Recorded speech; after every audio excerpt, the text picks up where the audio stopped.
Hello everyone, क्या हाल चाल है दोस्तों।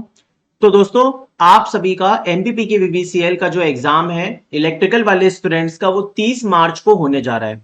और अभी जिन जिन ब्रांचेस का पेपर नहीं हुआ है वो ब्रांचेस के लिए भी ये वीडियो बहुत ही ज्यादा हेल्पफुल रहने वाली है, क्योंकि मैंने जितना भी स्टूडेंट से फीडबैक लिया है सभी के सभी स्टूडेंट्स को एक ही टॉपिक में दिक्कत आ रही है सबसे ज्यादा, और सबसे ज्यादा कंफ्यूज्ड है, जो कि है प्रेजेंट एनर्जी सिनेरियो। उनको ये नहीं समझ में आ रहा है कि इस टॉपिक के अंदर किस टाइप के क्वेश्चंस आने हैं, क्या इसके अंदर पढ़ना चाहिए। और पेपर के अंदर भी अब बहुत ही कम टाइम रह गया है, क्योंकि ऑलरेडी आज आपकी 20 मार्च हो चुकी है और 30 मार्च को तो पेपर है ही है, ठीक है ना।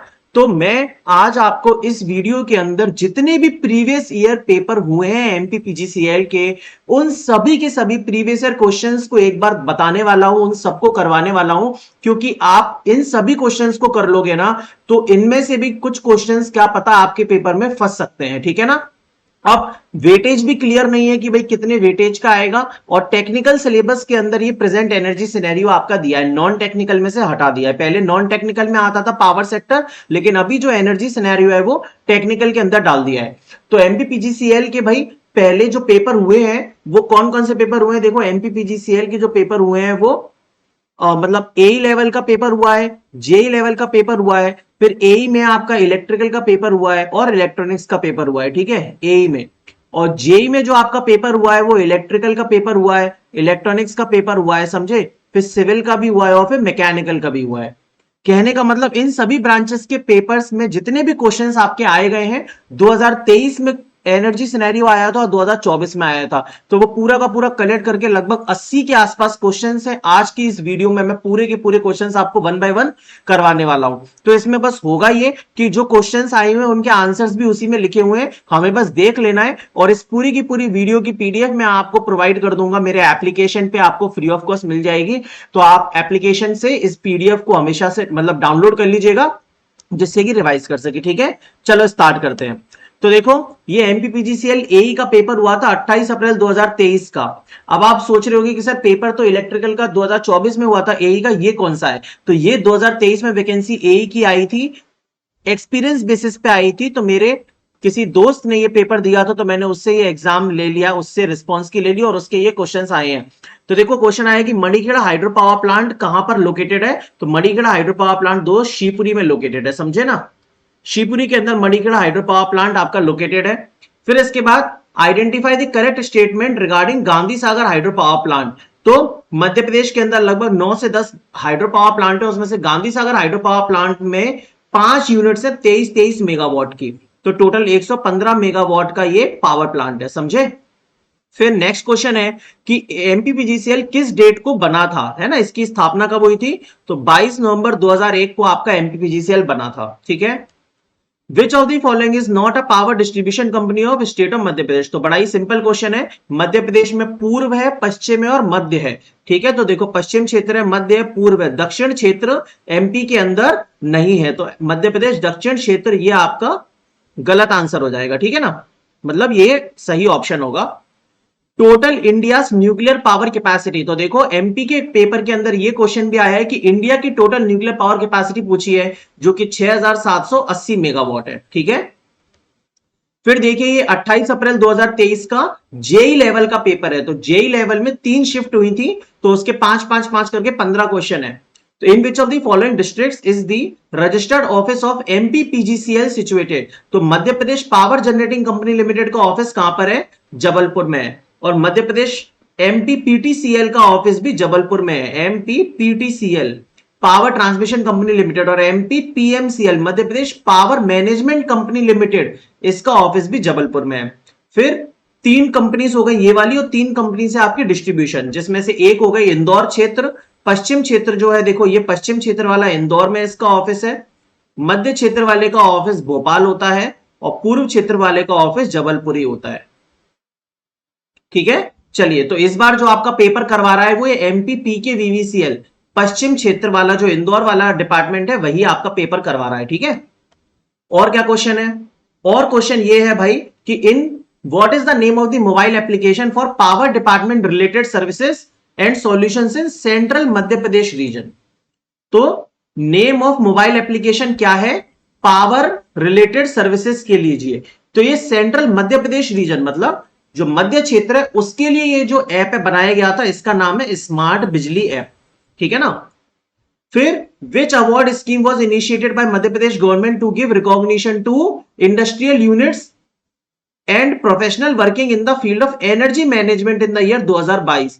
तो मध्य प्रदेश सरकार के द्वारा 2022 में कौन सा अवार्ड स्कीम बनाई गई थी? तो MP energy conservation awards scheme बनाई गई थी। ठीक है, इसके अंदर अवार्ड्स डिस्ट्रीब्यूट किए गए थे।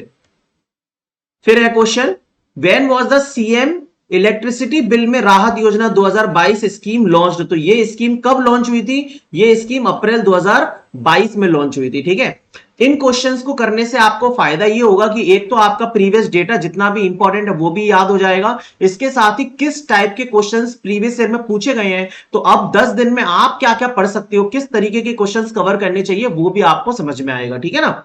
तो सीएम इलेक्ट्रिसिटी बिल में राहत योजना 2022 स्कीम कब आई थी? अप्रैल 2022 में आई थी। फिर देखो, principal secretary of energy department कौन है? 2023 का क्वेश्चन है ये, संजय दुबे। ठीक है ना। फिर है ये देखो, शिफ्ट नंबर 2 जेई इलेक्ट्रिकल, एमपीपीजीसीएल कब बना था? 22 नवंबर 2001 को बना था। ये क्वेश्चन हम ऑलरेडी देख चुके हैं। फिर अब देखो, ये अच्छा क्वेश्चन है कि 750 मेगावाट का रीवा में ultra mega solar park install हुआ है। समझे ना, रीवा डिस्ट्रिक्ट है एमपी के अंदर, उसमें 750 मेगावाट का एक ultra mega solar park establish हुआ है ना। तो ये बोल रहा है इस अल्ट्रा मेगा सोलर पार्क में जो मध्य प्रदेश पावर मैनेजमेंट कंपनी है उसको कितना प्रतिशत इलेक्ट्रिसिटी दिया जा रहा है ना। देखो, how much of the electricity generated by 750 megawatt Rewa ultra mega solar park is being provided to MP power management company, मतलब एमपी की कंपनी को कितना परसेंटेज पावर इसमें दिया जा रहा है? तो 76% पावर एमपी की कंपनी को दिया जा रहा है, बाकी 24% लोकली डिस्ट्रीब्यूट हो रहा है। ठीक है। फिर देखो, एलिजिबल कंज्यूमर्स ऑफ अटल गृह ज्योति योजना, तो ये स्कीम पढ़ लेना। अटल गृह ज्योति योजना के जो एलिजिबल कंज्यूमर्स हैं उनको पहली 100 यूनिट के लिए कितने रुपए का बिल आएगा? तो इस स्कीम के अंदर क्या है कि पहली 100 यूनिट जो कंज्यूम होंगी उसके लिए सिर्फ 100 रुपए का बिल आएगा। ठीक है ना। How many total awards categories were there in the MP energy conservation award? तो अभी हमने ये अवार्ड पढ़ा था, इसमें कितनी कैटेगरीज बनाई गई हैं अवार्ड डिस्ट्रीब्यूट करने के लिए? तो 8 कैटेगरीज बनाई गई थी। 2022 का है ये, है ना। What is the telephone number specially allotted to electricity call centers of Madhya Pradesh for handling power supply? तो जब भी बिजली की कटौती वगैरह होती है तो जो कंप्लेन नंबर है वो 1912 है। इसको याद रखना, ये पेपर में आ सकता है ना, 1912। फिर व्हेन वाज द प्रधानमंत्री सहज बिजली हर घर योजना सौभाग्य लॉन्च्ड इन मध्य प्रदेश? तो देखो, ये बहुत ही इंपॉर्टेंट स्कीम है सौभाग्य योजना। इसका क्वेश्चन 2024 में भी आ रहा है, तो इस स्कीम को जरूर पढ़ लेना कि सौभाग्य स्कीम जो है प्रधानमंत्री की, ये मध्य प्रदेश में कब लॉन्च हुई थी? तो ये 22 दिसंबर 2017 को लॉन्च हुई थी। ठीक है ना। अच्छा क्वेश्चन है, how many total thermal power generating station are operation under MPPGCL? तो भैया मध्य प्रदेश पावर जनरेशन मतलब एमपीपीजीसीएल में total thermal power generating stations कितने हैं? तो 4 total thermal power generating station है। कौन कौन से हैं? देखो, एक है Shri Singaji thermal power plant, ठीक है। फिर एक है Sanjay Gandhi thermal power plant, Sanjay Gandhi, ठीक है ना। श्री सिंगाजी है, संजय गांधी है, सिंगाजी थर्मल पावर प्लांट है, Sanjay Gandhi thermal power plant है। फिर अमरकंटक थर्मल पावर स्टेशन है जो कि चचई में होता है, अमरकंटक है, और एक बीरसिंहपुर।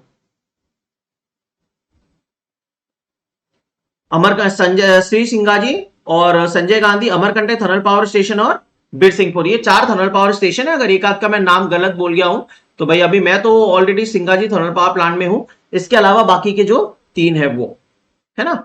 चलो अब देखो, what is the name of the mobile application for power department related services and solutions of western Madhya Pradesh? अभी हमने थोड़ी देर पहले पढ़ा था स्मार्ट बिजली ऐप, वो किसका था?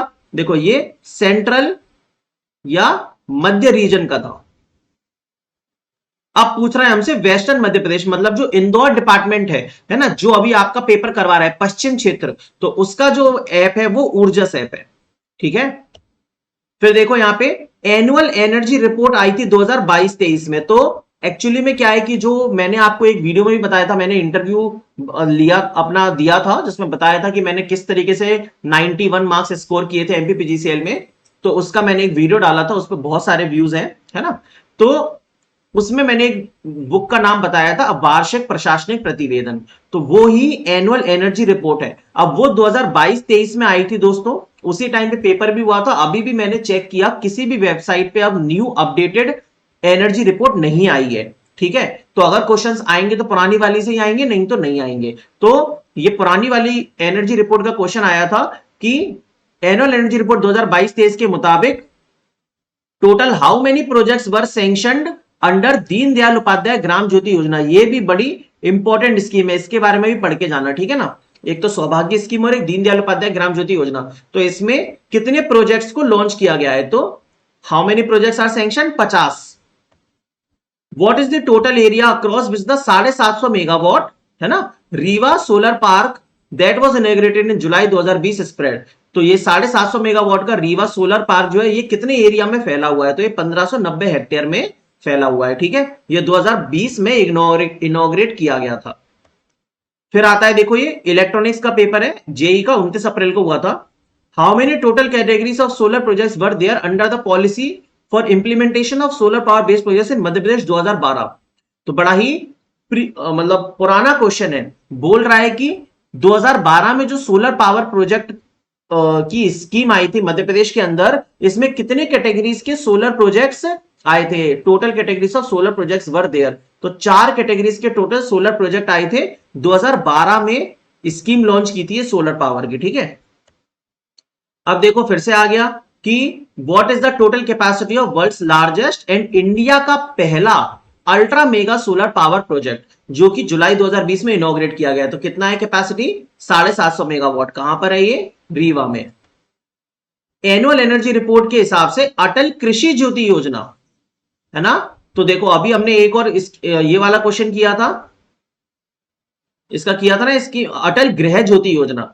तो अटल गृह ज्योति योजना जो है उसमें तो 100 यूनिट्स के लिए 100 रुपए का बिल आता है। इस स्कीम का जो हिसाब किताब है वो यही है, अटल गृह ज्योति योजना। दूसरी एक और स्कीम है, कौन सी आपकी, अटल कृषि ज्योति योजना। इसमें बोला है the Madhya Pradesh government is providing 10 horse power rated unmetered agriculture water pump.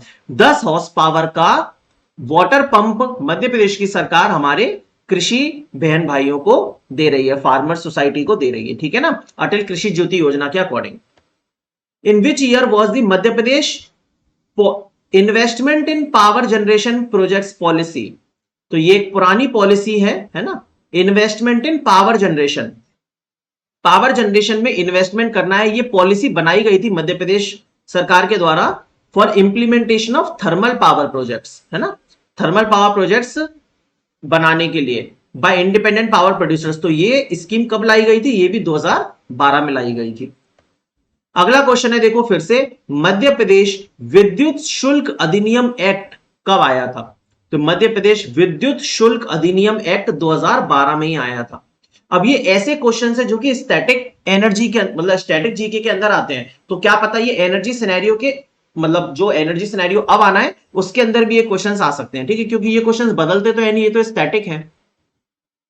अब देखो ये पेपर सिविल का है 29 अप्रैल 2023 का। ऊर्जा साक्षरता अभियान कब लॉन्च किया था मध्य प्रदेश सरकार के द्वारा। तो ऊर्जा साक्षरता है ना, एनर्जी लिटरेसी, ये अभियान नवंबर 2021 में लॉन्च किया था। From which date the inter electricity company sports competition, है ना, थोड़ा टफ क्वेश्चन है ये कि किस तारीख से जो inter electricity company sports competition organise किया गया था by power management company central sports and arts council in March 2023। तो मतलब मध्य प्रदेश की पावर मैनेजमेंट कंपनी ने 2023 में ये inter electricity company sports competition organise किया था, किस तारीख से, 1 मार्च से। करंट अफेयर्स टाइप का क्वेश्चन हो गया।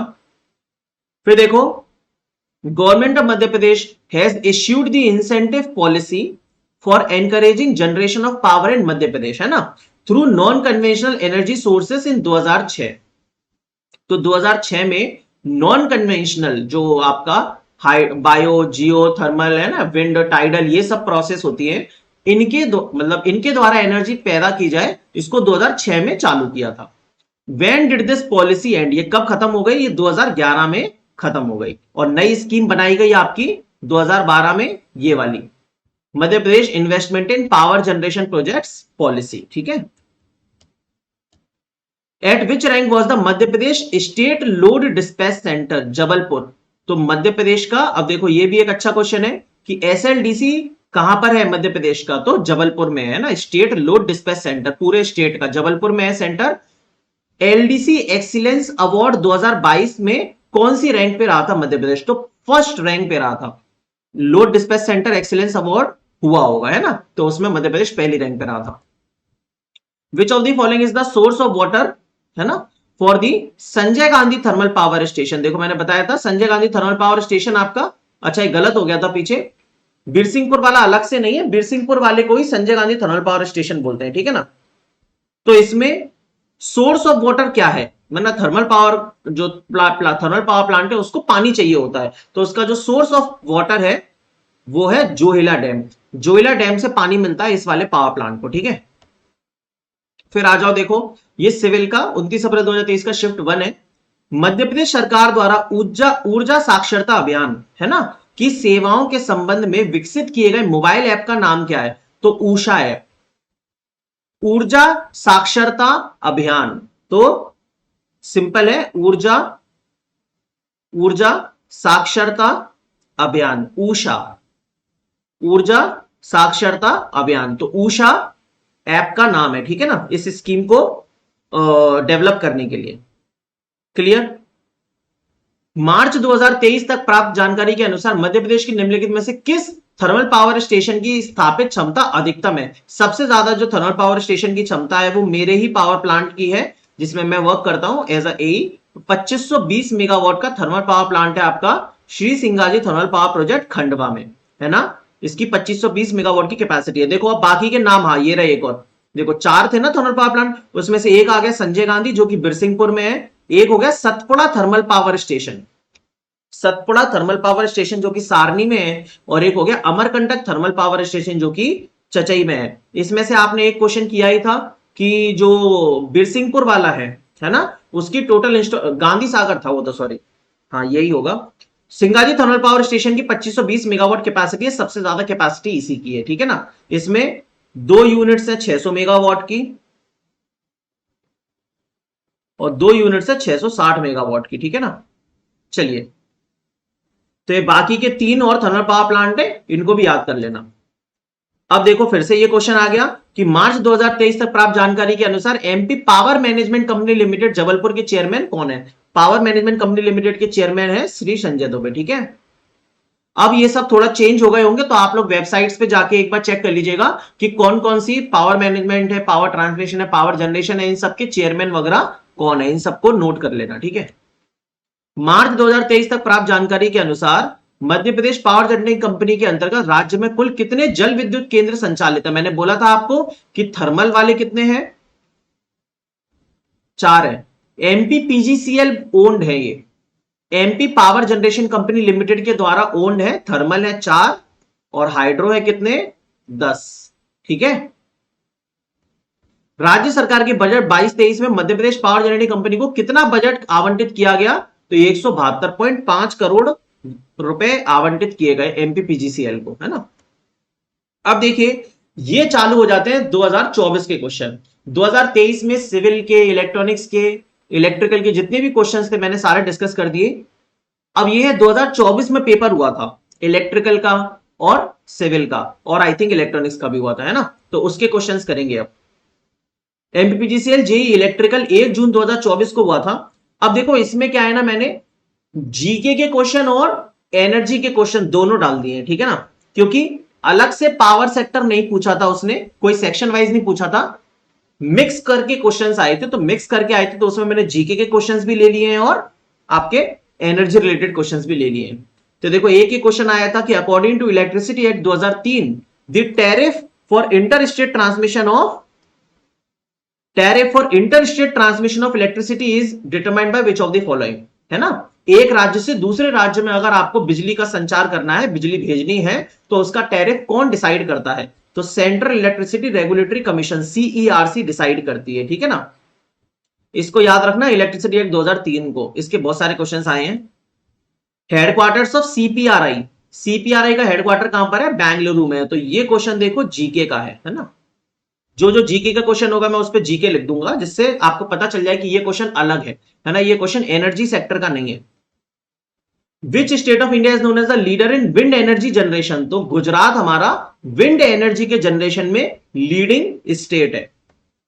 बांदीपुर राष्ट्रीय उद्यान निम्नलिखित में से किस राज्य में से स्थित है, बांदीपुर राष्ट्रीय उद्यान कर्नाटक में आता है दोस्तों। ये जीके का क्वेश्चन है, ये पेपर में आया था। In which year did SIDBI launch SIDBI foundation for micro credit, है ना।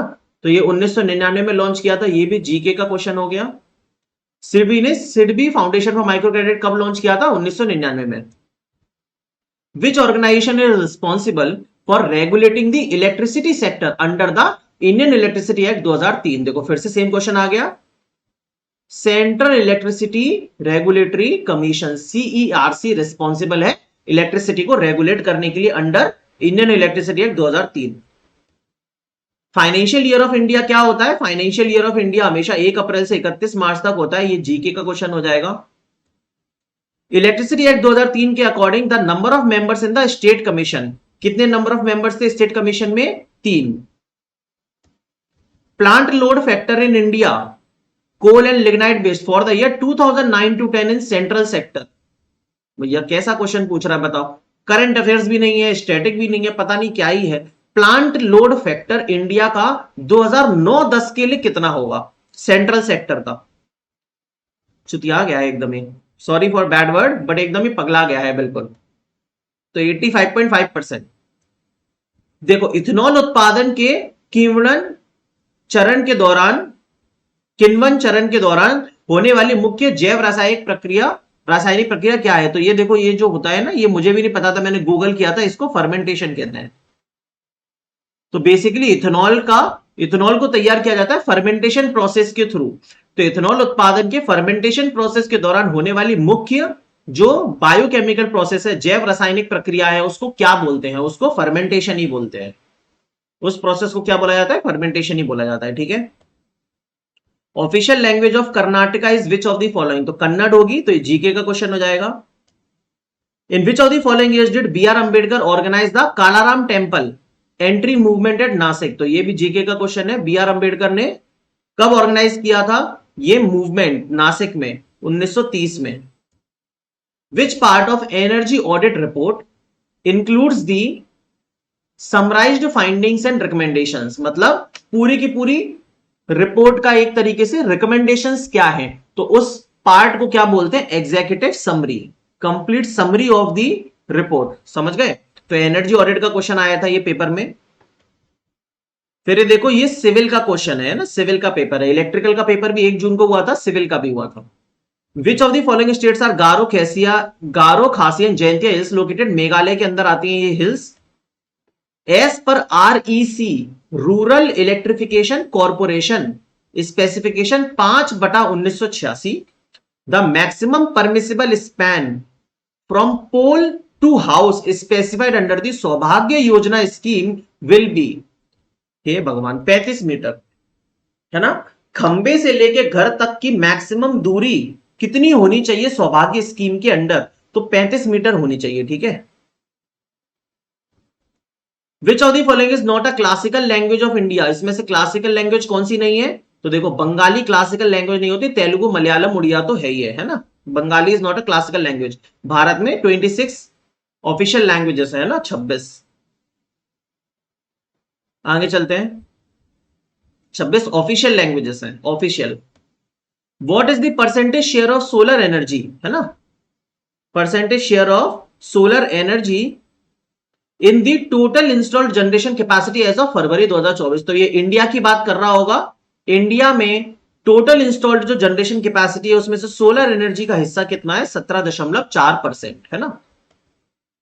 ये सब भी जीके के अंदर ही आता है वैसे, या फिर एनर्जी से रिलेटेड है। अब देखो फिर से आ गया, इलेक्ट्रिसिटी एक्ट 2003 के according induction level training is mandatory for, training किसे करनी चाहिए, तो जो ट्रांसमिशन में, डिस्ट्रीब्यूशन में, जनरेशन में, तीनों डिपार्टमेंट के लोगों को ट्रेनिंग करनी पड़ती है। Which of the following states does not have Hindi as its official language? Hindi official language किसकी नहीं है? ये सब जीके के क्वेश्चन हो गए। पंजाब, पंजाब की ऑफिशियल लैंग्वेज हिंदी नहीं है, बिहार की है, उत्तर प्रदेश की है, झारखंड की भी है। ठीक है, चलिए। Identify the incorrect statement with respect to biomethanation. तो ये बायोमीथेन का क्वेश्चन है। देखो, biogas comprising mainly of methane and carbon dioxide. Biomethanation मतलब बायोगैस जिसमें मेनली मीथेन और कार्बन डाइऑक्साइड है। During biomethanation the waste mass undergoes decomposition due to microbial activity. तो इसमें डिकम्पोजिशन की प्रक्रिया होती है। Biomethanation happens in the absence of oxygen. Biomethanation process में कोई भी ऑक्सीजन इन्वॉल्व नहीं होती। फिर बोल रहा है due to aerobic environment hydrogen sulphide is generated with varying percentage. तो एरोबिक एनवायरनमेंट होता है क्या? जी नहीं, बायोमिथेनेशन में ऑक्सीजन नहीं होती। एरोबिक एनवायरनमेंट मतलब ऑक्सीजन का होना, तो वो तो नहीं होता, इसलिए ऑप्शन यही गलत है। Total installed generation capacity in megawatts of wind generation, है ना, as a non fossil fuel as of 31 May 2023। अब देखो, ये पूरे के पूरे इंडिया की बात कर रहा है, तो 42,868 42.868 megawatt, sorry 42,868 megawatt is the total installed generation capacity of wind power plant 31 May 2023 के अकॉर्डिंग। अब देखो इधर, identify the incorrect statement with respect to incineration of municipal solid waste. तो म्यूनिसिपल सॉलिड वेस्ट जो होता है हमारा, अगर हमें उसका इंसिनरेशन करना है तो इंसिनरेशन क्या होता है? देखो, एक होता है फर्मेंटेशन या डिकम्पोजिशन, है ना, एक होता है इंसिनरेशन। इंसिनरेशन मतलब ऑक्सीजन का प्रेजेंट होना, और फर्मेंटेशन या डिकम्पोजिशन का मतलब ऑक्सीजन का एब्सेंट होना। पायरोलिसिस प्रोसेस भी होती है, उसमें भी ऑक्सीजन प्रेजेंट नहीं होती। तो इंसिनरेशन का मतलब होता है ऑक्सीजन का प्रेजेंट होना। इसमें बोल रहा है इनकरेक्ट स्टेटमेंट। तो देखिए, incineration of waste is done in the absence of oxygen, यही हमारा गलत हो जाएगा, क्योंकि इंसिनरेशन में ऑक्सीजन होती है ना। तो देखो, इसमें लिखा है incineration is a waste treatment process that involves combustion of waste at very high temperature, पहली चीज। फिर क्या होता है? Incineration results in the production of ash, flue gas and heat. Incineration is feasible for the segregated fraction of high calorific value waste. फिर ये देखो, ये जीके का क्वेश्चन है। भारत स्त्री महामंडल, भारत स्त्री महामंडल इज फाउंडेड इन 1910 बाय सरला देवी चौधरानी। अब ये सब क्वेश्चंस हिस्ट्री के हो गए, है ना। Thermal power generation for the year 2023-24 in billion units. Wind power generation भी पूछ लिया, थर्मल पावर जनरेशन भी टोटल कितना है? 422 बिलियन यूनिट्स है। ठीक है, अब ये देखो, ये मैकेनिकल का पेपर है, इलेक्ट्रिकल का करवा दिया, सिविल का भी था और मैकेनिकल का पेपर भी था। 1 जून 2024 को ये आखिरी पेपर है ना, और इसके बाद और पेपर नहीं हुए जिसमें एनर्जी सेक्टर आया है। इससे पहले जो पेपर हुए थे वो अलग पैटर्न वाले थे। Which of the following scopes of work is covered in the Deendayal Upadhyay Gram Jyoti Yojana? देखो, ये वाली इंपॉर्टेंट है स्कीम, है ना, सौभाग्य स्कीम। और ये तो कौन से टाइप का काम इसके अंदर किया जाता है? तो installation of pillar box for relocation of meters. मतलब इसमें अलग अलग चीजें दी होंगी दीनदयाल उपाध्याय ग्राम ज्योति योजना में, है ना। तो कौन कौन सी, मतलब कौन सा काम इसके अंडर में किया जाता है? सर्विस लाइंस टू कंज्यूमर दी जाती हैं, civil works other than substation किया जाता है, अंडरग्राउंड केबल वर्क किया जाता है, या फिर installation of pillar box for relocation of meters. तो जब मीटर्स को रीलोकेट करना है तो अलग अलग हम लोग पिलर्स बनाते हैं, ठीक है, इंस्टॉल करते हैं, ये इसके अंडर आता है। फिर देखो, ये जीके का क्वेश्चन है। With reference to river Ganga which of the following statements are correct? The river Bhagirathi is fed by the Gangotri glacier. सही बात है ना, भागीरथी रिवर गंगोत्री ग्लेशियर से निकलती है। गंगोत्री और यमुनोत्री, है ना, दो होती हैं। River Bhagirathi is joined by river Alaknanda at Devprayag, ये भी बिल्कुल सही है, ये तो मैंने खुद देखा है। अब आपको पता तो होगा ही कि मैं पहले टीचिंग करता, मतलब काफी टाइम से टीचिंग करता हुआ आ रहा हूं। तो गेट की पेपर के लिए मैं जब टीचिंग करता था, तो उत्तराखंड में एक जीबी पंत कॉलेज है ना, हर की पौड़ी पे, है ना, उत्तराखंड के अंदर हर की पौड़ी है, उधर जीबी पंत कॉलेज है पहाड़ के ऊपर।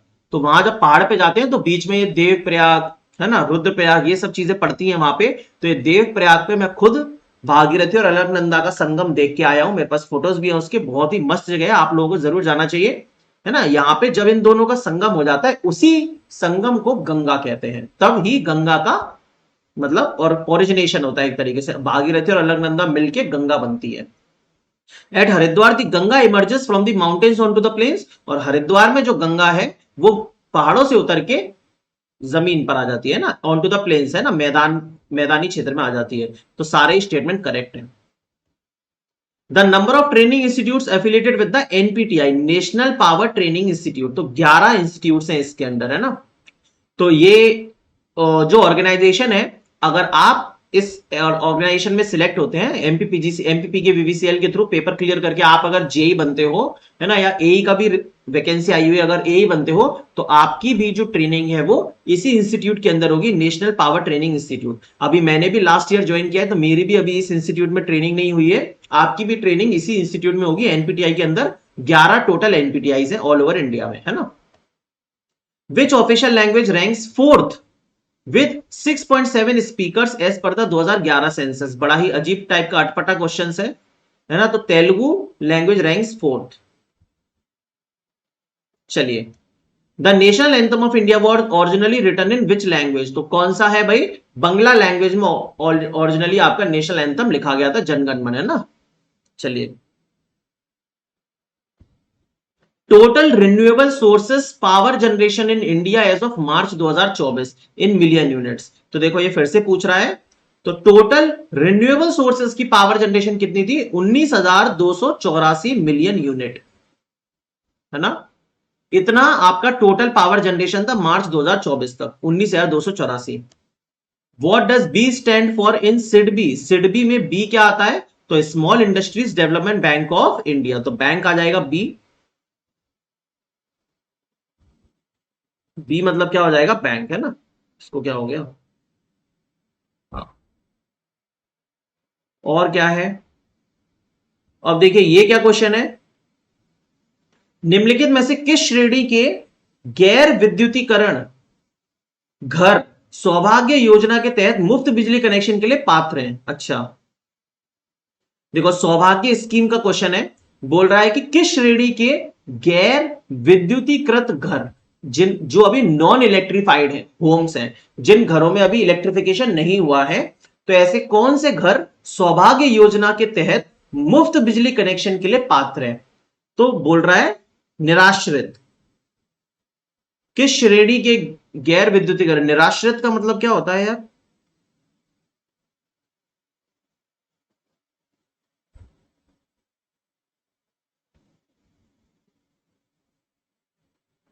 डेस्टिट्यूट,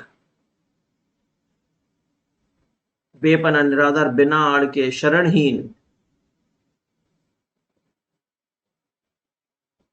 किस श्रेणी के गैर विद्युतीकृत घर सौभाग्य योजना के तहत मुफ्त बिजली कनेक्शन के लिए पात्र है, तो बोला निराश्रित।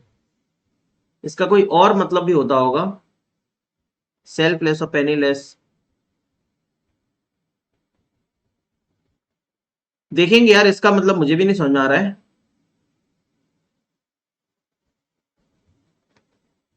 ना। आई डोंट नो, पता नहीं क्या पूछा है इसमें, इसका आंसर भी निराश्रित है, देख लेंगे इसको। फिर देखो ये पेपर और हुआ था भाई, एमपीपीजीसीएल एई इलेक्ट्रॉनिक्स का, जेई लेवल के पेपर कंप्लीट हो गए, ये लास्ट पेपर आई थिंक और बचा है, एई इलेक्ट्रॉनिक्स का, जो कि 17 मई 2024 को हुआ था, ठीक है। एई इलेक्ट्रिकल का पेपर भी हुआ था, है ना, जो कि मैंने दिया था एई इलेक्ट्रिकल का, जिसके बेसिस पर मैं सिलेक्ट हुआ, लेकिन उस पेपर के अंदर बहुत ही अजीब टाइप की रिस्पॉन्स की उन्होंने डाली थी, उस रिस्पॉन्स की में क्वेश्चंस कटे हुए हैं, इसीलिए मैंने उस पेपर के इलेक्ट्रिकल 2024 के क्वेश्चंस नहीं लिए हैं, इलेक्ट्रॉनिक्स के लिए, ठीक है। और उसमें इतने ज्यादा कुछ अच्छे क्वेश्चंस थे भी नहीं, बहुत ही अजीब टाइप के क्वेश्चंस थे। तो देखो बोल रहा है कि अक्टूबर 2022 में विच of the following villages was declared the first solar village in India, तो मोधेरा, मोधेरा को पूरे भारत का पहला सोलर विलेज डिक्लेयर किया गया था 2022 में। अब इस टाइप के क्वेश्चन आएंगे तो कौन कर पाएगा। What is the name of the scheme launched by the government of India to promote capital investment in the distribution sector? Distribution sector के अंदर कैपिटल इन्वेस्टमेंट को प्रमोट करने के लिए गवर्नमेंट ऑफ इंडिया ने कौन सी स्कीम लॉन्च की है, national electricity fund scheme. What is the full form of NWAP, that is national wild life action plan, that is NWAP, national wild life action plan. Dash became the first Indian women wrestler to win 2 medals at the world championships on 14 सितंबर 2022। तो विनेश फोगाट बन गई थी पहली Indian women wrestler to win 2 medals at the world championship 2022। तो 2024 में paper हो रहा है, 2022 के क्वेश्चन पूछ रहे हैं। ऑब्जेक्टिव ऑफ इलेक्ट्रिसिटी एक्ट 2003, तो इसका ऑब्जेक्टिव क्या है? Provide power to all. इसको पढ़ लेना है ना, इलेक्ट्रिसिटी एक्ट 2003 को जरूर पढ़ के जाना। प्रोवाइड पावर टू ऑल इसका ऑब्जेक्टिव है। स्कीम दीनदयाल उपाध्याय ग्राम ज्योति योजना इज अ रिप्लेसमेंट ऑफ, तो ये स्कीम किसके बदले में आई है? ये स्कीम राजीव गांधी ग्रामीण विद्युतीकरण योजना के रिप्लेसमेंट में आई है। आप लोग एमपी मतलब इंडिया गवर्नमेंट की वेबसाइट पे जाना है ना, इंडिया गवर्नमेंट की वेबसाइट में ये दीनदयाल उपाध्याय ग्राम ज्योति योजना खोलना और उसमें आपको जो जो चीजें वहां पे लिखी हुई हैं वो सब एक बार कॉपी में नोट कर लेना। बस ये सब कुछ उधर ही लिखा होगा, किसी वीडियो वगैरह की देखने की जरूरत नहीं है। Who have been excluded from the scheme सौभाग्य योजना, तो किसको हटा दिया गया सौभाग्य योजना से? देखो इसी पर बेस्ड आ रहे हैं क्वेश्चन ना, दीनदयाल उपाध्याय और सौभाग्य। Poor urban households, non poor urban households है ना, जो शहरों में रह रहे हैं और गरीब भी नहीं है, उनको इस स्कीम से हटा दिया गया है। और इसी के साथ आपका ये वाला एमपी पावर सिनेरियो का क्लास हुआ खत्म। इसके अंदर जितने भी टाइप के मतलब जितने भी क्वेश्चंस अभी तक आए हैं एमपीपीजीसीएल पेपर में, जितने भी ब्रांचेस के पेपर हुए हैं, मैंने सारे के सारे क्वेश्चंस आपको इस वीडियो में करवा दिए। ये वीडियो बहुत ही ज्यादा हेल्पफुल रहने वाली है आप सभी स्टूडेंट्स के लिए, तो आप लोग इसको अच्छे से देख लेना। और इसकी जो पीडीएफ है पूरी की पूरी वीडियो की, वो मैं एप्लीकेशन पर फ्री ऑफ कॉस्ट आपको प्रोवाइड कर दूंगा, ठीक है, फ्री सेक्शन के अंदर मिल जाएगी आपको। ओके, चलिए, थैंक यू सो मच दोस्तों, आपसे अगली वीडियो में मिलूंगा किसी और हेल्पफुल चीजों के साथ। Thank you so much. अच्छी लगी हो वीडियो तो लाइक जरूर कर देना और सब्सक्राइब जरूर कर लेना। Okay, bye bye.